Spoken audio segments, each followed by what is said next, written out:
Shabbat Shalom. C'était un monsieur que lui, c'était dans le village, personne ne le regardait, personne ne demandait, et toujours il sentait comme ça qu'il est de côté.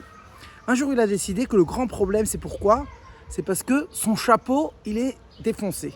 Donc il a décidé, je vais partir dans le magasin de chapeaux, m'acheter un beau chapeau, et là, tout le monde va commencer à vraiment les tiaresses là, et de me regarder, et de me voir qu'est-ce que je suis. Et comme ça, vraiment, il est parti dans le magasin, il a demandé dans moi le plus beau chapeau, il a choisi un beau chapeau, il a payé, et il sort du magasin tout content. Ah!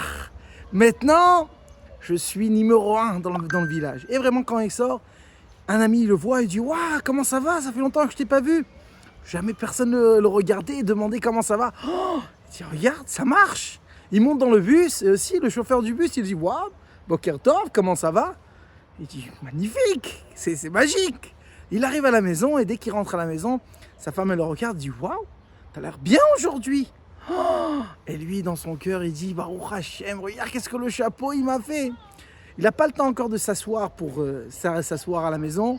Et tout d'un coup, le téléphone, il sonne. Top, son fils, il répond. Il dit « Papa, on t'appelle ici au téléphone. » Il dit oh, « Regarde-moi ça. Même au téléphone, on m'appelle. Jamais, ça fait déjà 50 ans, personne ne m'a demandé au téléphone. Sauf si c'est pour payer quelque chose. » Il arrive au téléphone. Et là, on dit « Bonjour, on parle ici du magasin des chapeaux. » Oui, bonjour. Monsieur, on voulait juste vous dire que vous avez oublié votre nouveau chapeau au magasin. Et si vous voulez, ça c'est le point que ça nous touche à chacun parmi nous. Des fois, on se dit, si juste j'aurais ça, je vais être heureux. Non, sache que tu as tout dans toi-même. C'est seulement les lunettes que tu vas mettre, comment tu vas te regarder. Dès que tu vas penser et tu vas sentir que tu as tout, là, vraiment, tu vas voir que le monde aussi va réagir comme ça. Et ça, c'est aussi la paracha de cette semaine. Paracha de Bamidbar. La paracha, elle parle sur ça. Et chaque année, on la lit paracha de Bamidbar avant Matan Torah. Pourquoi? Parce que la Torah, elle appartient à nous tous. Elle a été donnée dans le désert. Un endroit qui n'appartient pas que à celui-là. Et là, ça appartient à nous tous. Si seulement on va prendre la Torah sur nous, donc là, on va voir comment le monde il va réagir.